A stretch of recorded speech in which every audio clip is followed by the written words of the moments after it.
welcome everybody to this edition of the Historical Perspective, done in a little bit different form than we're used to. And instead of me in front of a camera, I'm doing this podcast now because I have a guest.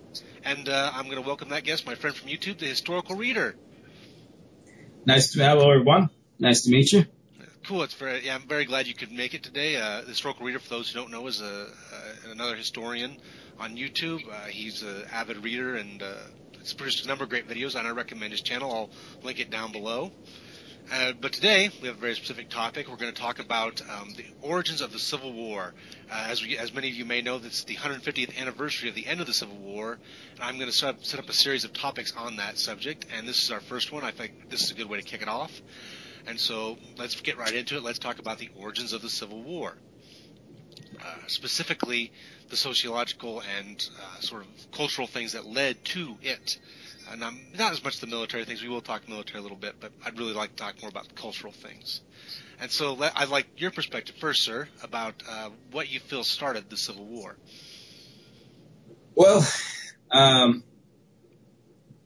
everybody always says everybody always likes to say slavery was the cause of the Civil War. Yeah. And while it's not accurate to say it wasn't. Yeah. I mean, certainly it was a part of the roots of the Civil War, but I think it's a bit too simplistic to say that slavery was the cause of the war because, well, for starters, there's a lot more factors involved in that. You had the differing economies between the North and the South. The North was heavily industrial. That was where all the factories were. There weren't a lot of big, large plantations. There wasn't a lot of agriculture up in the north, except maybe in like western Pennsylvania, parts of New Jersey, that sort of thing. Well, I mean, you have like Ohio and Wisconsin and Iowa, where there's a lot of small farmers, not large farmers, but very small farmers. Exactly. That's just what you had up there was this very, small farms. The concentration of money and therefore the power isn't really with the farmer in the north. Right. And then in the South, you had the big plantations. Their economy was agrarian. This is how they made their living. And I mean, you could see that in the North, conditions because of the cities were a lot tougher. In the South, the planters tended to be the richer class. So I think there was, a lot of that involved in the origins of the war, the economy. There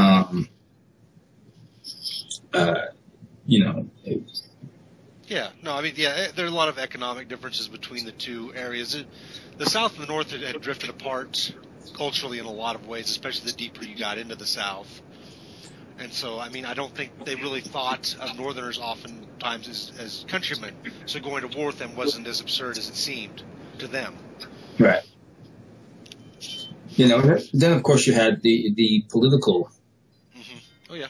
It was very polarized back then between the North and the South, the Democrats, and for the Republicans, you had the Whigs and so forth, the anti-slavery movement, and then you had the South.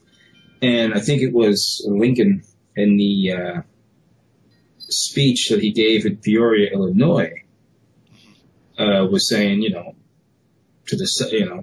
he had no intentions of wanting to end slavery in the South.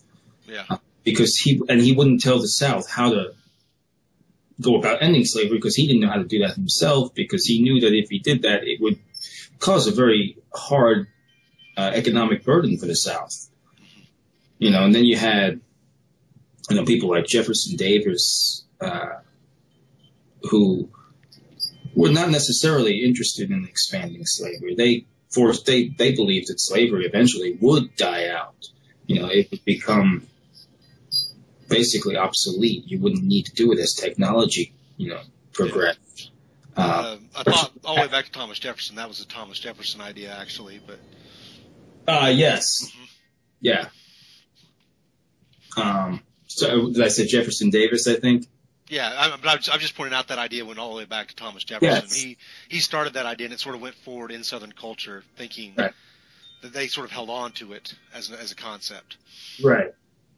And then, but unfortunately for the South, they had people like their Vice President Alexander Stevens, who wasn't necessarily the greatest PR for the South, but No, bad temper Napoleonic complex kind of person. Yeah. So. All right. So no, I agree with a lot of your points. I like the points we were making so far.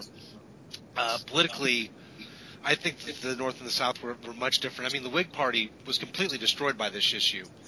I mean, people sort of forget this, but there were two major parties in America. There were the Democrats and the Whigs, and the Whigs were torn asunder, completely destroyed by 1848, and replaced by the sort of the Free Soilers who became the Republicans, and basically anti-slave, but much more pro-industry than anti-slave, honestly. And being pro-industry, there's sort of a predilection towards pushing out slavery. It doesn't sit well with people who are more industrial. Right. But I mean, and no matter what we go about saying, I do feel like slavery is the number one cause of the Civil War because people strongly disagreed on the subject. I mean, have a lot of passion about slavery, and it was the lightning rod for everything, of course. And no matter what other argument you make, it comes back to it. So slavery is the number one cause of the Civil War in my mind. Everything else, it's not the only factor, but it's the most important factor. Right. I would agree with you on that because, I mean, had you not had slavery, I mean, that was what they were arguing, so. Mm-hmm. Yeah, without slavery, I think the disagreements, I don't want to say they stay civil. I don't know that maybe Charles Sumner still gets beat on the Senate floor, but Charles Sumner was obnoxious, so maybe he still gets beat. I'm not sure. But I don't think you definitely have the level of vitriol that becomes a violent conflict without slavery. Yeah. I mean, I can agree with that. Okay. Oh. All right. Well, that's cool. Oh, good. We agree. I'd like to talk a little about Shelby Foote. I don't know if you've read Shelby Foote at all. I think most people know him from the Civil War documentary with Ken Burns because he was on there quite extensively. Mm-hmm. And so most people have at least heard of him. And Shelby Foote, okay, I want to be completely fair to Shelby Foote before I start bad-mouthing him. So I'm about to bad-mouth him, and I feel bad about that. Because Shelby Foote was a great historian, a Southern man, wrote a brilliant history of the Civil War. Unfortunately, it's almost 2,000 pages, so I haven't read all of it. I haven't, so don't feel bad. Yeah, I think there's very few people who have read all 2,000 pages of Shelby Foote's Civil War history. Because it's very extensive. It's a great history. I read parts of it, and it is a good history. But I will say this: the thing that bothers me a little bit about Shelby Foote is trying desperately to prove that the South was not racist and wasn't about slavery and keeping Black African Americans in bondage. Like I feel like he's working really hard to make the South seem better than they were as a Southern historian. Well, I mean, were there slave owners in the South that were not necessarily, kind or just to their slaves? I'd say the majority, but that's just my opinion. I wouldn't say it was a majority because, I mean, you have people, they did teach their slaves to read. They did teach them, Christianity. So they did bring them up. And really, I mean, when you have a view that a person is property, I mean, it's not very beneficial to you to treat them badly and beat them, because when you beat them, that's going to only that's going to hinder their production output. Yeah, but it's actually, more in the mind of the slave owners to treat their slaves right, so that they do get production out of them. Mm-hmm. I've always heard that, but I still feel like on the bigger plantations, and this is the bigger plantations problem from my perception reading history, right? Like on the very large plantations, because you had so many slaves, you sort of felt a little wealth, and so being one wasn't that big a deal. You could be more brutal. If a guy had one or two slaves, it was a different situation than somebody who owned 50. And so taking one out and beating one wasn't that problematic, which is a problem if you're a moral person, I think, to even think that kind of way. I don't know. I guess my problem is when we start, if you get into the generalization of saying like, you know, all Southerners were. Yeah, I'm trying not to say that. I think there are probably some that weren't, but. Yeah, I mean, like I said, I mean, in every group of people, you're going to have a few bad apples. Mm-hmm. Well, and the thinking then in that day definitely wasn't the same as it is now. It's not like today when we think about an African American person, you and I probably think that's just another person, right? He's not inferior in any way. He's got the same intellect as I. He's got he's got the same opportunity to be a good person and whatnot as you and I do. And that wasn't the train of thought in that day, which is unfortunate a little bit. But it's a different mentality that's sort of hard for us to grasp, I think. Right. I mean, you even have Abraham Lincoln saying things I think by today's standards would be inordinately racist. But that was the frame of mind. And so, I mean, it's sort of like transporting yourself prospectively. See, I'm sneaking the name of the show. Yeah, prospectively to that era and try and see from that perspective. But it's such a harsh perspective, I think, by modern standards. It's really hard to do. That is hard sometimes to put, because you're used to your modern standard of looking at things. And so when you look back at history, and it's too easy to be like, oh, you know, these people were just barbarians. But you have to come out of that modern perspective and put yourself in their shoes, the time they were living in. Yeah. So. See, I don't know that, and I'm going to go back to Shelby Foote real quick. I don't know that he's not doing that, but I do feel like he really harps on the states' rights point of view, and like that was the main cause. That's his bailiwick, is states' rights. But honestly, I don't feel like there's a states' rights argument without slavery, and so I think he's sort of putting a chicken before egg kind of thing there. Well, I do agree with him on the states' rights issue because, you know, the argument goes back to all the way to, you know, the Revolution, with the Declaration of Independence and the Constitution, and, you know, what kind of government were we going to have? You know, does this big federal government, you know, have the right to come in and tell you how to live your life? And that's pretty much what the Southerners were arguing, you know. Yeah, no, and I understand that argument, but I feel like they were making it based on slavery here. And that's actually one of the negative, like, everything has positive and negative consequences in history when you look at it. You know, if you give it the full look, you realize no matter how good or how bad something was, there was something on the other side. I don't think you can find a pure event in history. And sort of the negative outcome of the Civil War, I'm kind of going to outcome, I'm cheating ahead here a little bit, but is that any idea of states' rights was kind of squashed by this period. The federal government became the superior power throughout. And so any idea of the states fighting back in ways kind of went out the window because it was used to justify this sort of horrendous thing. Which is too bad. It's too bad that we lost that. See, I think if we didn't have the issue of slavery, though, I mean, the issue of states' rights would have came up on anything, really. I mean, we're seeing it now. Yeah, I feel like it could be treated more fairly had it not been associated with something so negative, especially now as we look back. Because, you know, I mean, I think most people look back and go, boy, slavery was sure abhorrent. You know, and in fact, the United States was so far behind everybody else in getting rid of it was bad. Mm-hmm. And I don't think anybody disagrees with that on an academic level anymore. There was times when they did, but that's gone away, fortunately, I think. And, yeah, and unfortunately, one of the casualties of the Civil War is states' rights. A state, you know, deciding to say, my state, okay, I live in Nebraska, I have no problem. Say Nebraska decides they want to do something different from the rest of the nation. It's hard because the federal government will put so much pressure on them that they can't do it. I think we are seeing a little pushback in recent years with marijuana and some things, but that's more recent issues, you know, so I don't want to get too much into that. But right. So anyway, okay, so moving forward more about the origins of the Civil War. So let's talk a little bit more about the politics. Okay. And the formation of the Republican Party.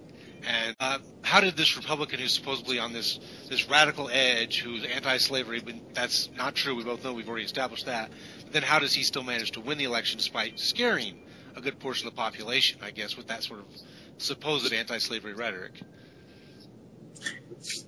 Well, I mean, you had, I think it was, 4 candidates running at that time? Yes. It had a lot of split. Yeah. And, of course, the population density of the North was much greater. more concentrated in the South. So, of course, they had the numbers as far as votes were concerned. The four runners, in case you're curious, were Breckinridge, Bell, Douglas, and Lincoln. Douglas running with the official Democratic Party. Breckinridge was that weird constitutional party, which is in between there, and then Bell was the Southern Democrat. Lincoln, of course, Republican. Right. Yeah, that's what I was actually trying to look that up. Really, I remember Breckinridge, I remember Lincoln and Douglas, and I couldn't remember the other guys. Yeah, Bell. I forget his first name, but I think John Bell. Yes. Yeah. Actually became a general in the Confederate Army. John Bell was actually a Confederate general. I think mostly administrative, but yeah, I also think that one of the reasons that Lincoln was able to garnish all those northern votes over someone like a Stephen Douglas is economic, because we'd had two Douglas's presidents before, right? Like Pierce and Buchanan are very much like Stephen Douglas. This sort of let's everybody get along, let's kind of ignore the issue, let's keep moving forward. And the North actually suffered economically in the 1850s, and they went, that guy's not doing us any favors. I don't care if it does aggravate the South. Let's vote for Lincoln. And so there's an economic factor involved with Lincoln's election in 1860, not just the slavery issue. Yeah. I don't know if you ever got that from any of your readings, but that's something I picked up on. Yeah, the economics. Yeah, promising to lower tariffs and make shipping easier, and promoting infrastructure. Something going back to John Quincy Adams, which was always kind of contentious between the North and the South. The North really wanted to build canals, roads, trains, so on and so forth. The South was not near as big a fan because they didn't need them for their work. They didn't need it. And they were like, why do we have to? Well, what is that? Mean for us? I mean, we don't even need it. But and then of course the North, as far as when it came to the South, wanted to, of course they needed the South because that's where they were getting their money from, the exports. So. And the South and North had a symbiotic yet contentious relationship before the Civil War. And of course, this then it boils over into armed conflict, which we're talking about, of course, now. So we've established North and the South. They've got this contentious relationship before the war, politically and then sociologically. And let's talk about the big cultural keys in setting off the Civil War. Let's talk about John Brown and Uncle Tom's Cabin, and to a lesser extent, which has gotten attention because of the movie Solomon Northrop's 12 Years a Slave, which, by the way, I've read up on now, was actually a pretty big deal in its day. So I'm just curious how many of those things you've been exposed to and what your opinions on them are. Uncle Tom's Cabin I have read. Okay. Actually, I read that in school, back when I was in high school. And so I have read that. 12 Years a Slave, I haven't read the book, nor have I seen the movie. But, And what was the other one you named? Well, just John Brown's raid on Harper's Ferry. John Brown. All right, John Brown. Mm-hmm. Yeah, and I am familiar with John Brown. Yeah. Borderline, not a sane person. No, he was not. Yeah. Trying to be nice to John Brown. Like, he was sort of right. Like, I actually agree with him. Like, slavery shouldn't exist. But John Brown was a little bit crazy about it. Yes. Yeah. I don't know if it might be a stretch to go and say that he might be the Civil War abolitionist equivalent to the guys over in Iraq now, but. Yeah, I don't know if it's quite that far, but he definitely was calling for killing all the southern plantation owners, which seemed like, whoa, hold on. Nobody said anything about killing anybody. In fact, we're trying to preserve lives, and you seem pretty bent on eliminating a lot of lives, which is a little dangerous. Yes, definitely. I mean, you can sympathize with his cause, what he did in Kansas, and what eventually gets him hung raiding Harper's Ferry. It's hard to sort of back that up. It's like, that's fairly uncivil. Like, as someone who really wants civil government, you just can't really haul off and do what you did. No, I definitely agree with that. Yeah. John Brown was crazy. He was a zealot. He was the most zealous of the zeal, and mm-hmm. and though I agree that slavery should have been ended in the era. Of course, from my modern perspective, naturally, keeping that in mind. I don't think I'd have been advocating the armed rebellion. I think I'd have been much more of Abraham Lincoln's ilk, of doing it in either a peaceful manner or letting it fade out. But Brown's violence definitely sort of sparked something at the time. And of course, the books, which I've also read, Uncle Tom's Cabin. You read that book, and you can kind of see why Northerners who it's not like today where you got the Google machine, and that's their only connection to slavery. And boy, you would think that's harsh. Let's get rid of that. That's bad. And so you can definitely understand why people read that book and agreed with. Well, it was Lincoln who said that when he met Harriet Beecher Stowe. So this is the little lady that started the Great Big War, so you're the little woman who wrote the book that made this great war. Yeah. And that's one of the great quotes from Lincoln. Lincoln's infinitely quotable, and I've liked that quote. The fact that he acknowledged that her cultural influence did a lot to push forward the Civil War. And then Solomon Northrop, of course, who I already mentioned. And you haven't read the book or seen the movie, huh? 12 Years. 12 Years. Yeah, 12 Years a Slave. I haven't read the book nor have seen the movie. I am going to encourage you to do both, sir, because the movie is a very artistic, beautiful film for those who like film. And then the book is... Okay, here's the deal with the book. Okay. The book is written in that mid-19th century style of a fact-driven narrative. And everybody's read a fact-driven narrative from that era. They'll have... At the beginning of the chapter, this little description will tell you everything that's going to be in the chapter and like little sort of sentence fragments. And then you'll read the chapter and there'll be like slightly more detail and it'll be fairly dry and straightforward. And so the book is not that exciting, but it is extremely interesting. So unless you're of historical ilk, I admit it's going to be hard to read. But if you have a historical fascination with the era, it's a very good book, and you feel a great deal of sympathy for Northrop because he is taken into slavery after being a free black man in the North. Mm. And you can see why it would have sparked a lot of anger by people who didn't agree with that sort of treatment of a man who'd been a free man.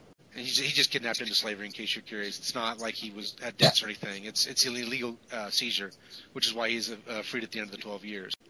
Yeah, I'm definitely going to check that one out. I'm definitely going to take your recommendation up on that one because did it win the Best Picture that year?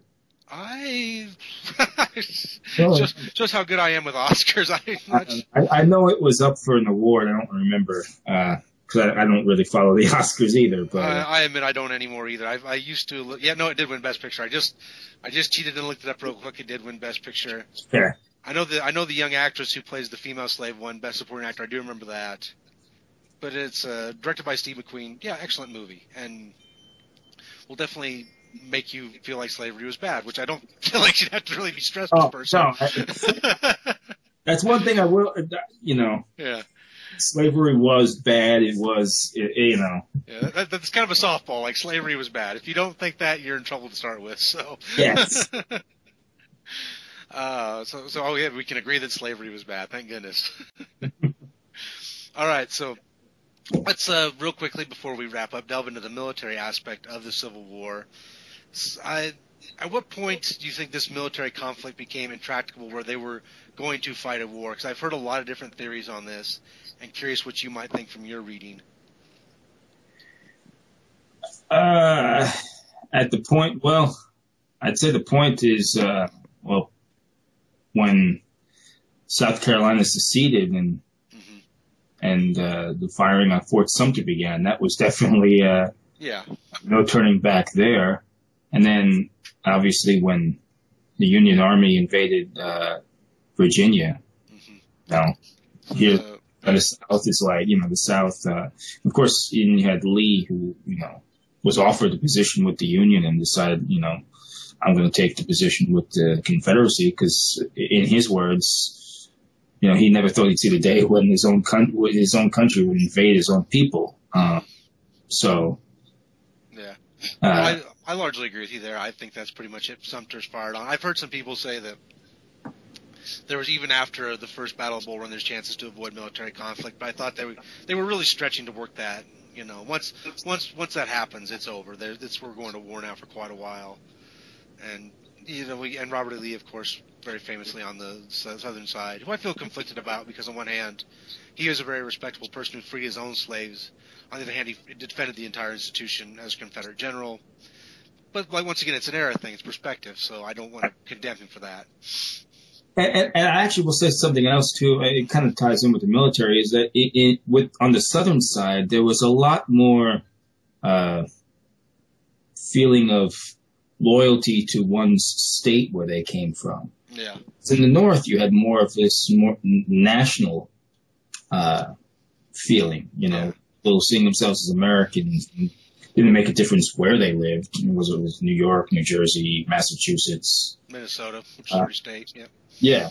Yeah, but in the South, we see it, today it's the same thing. You're from Alabama, you're proud to be from Alabama, or you're from Virginia, you're proud, or where I live now in Texas. I don't know any other state that flies their flag at the same level as the United States flag. I don't even know.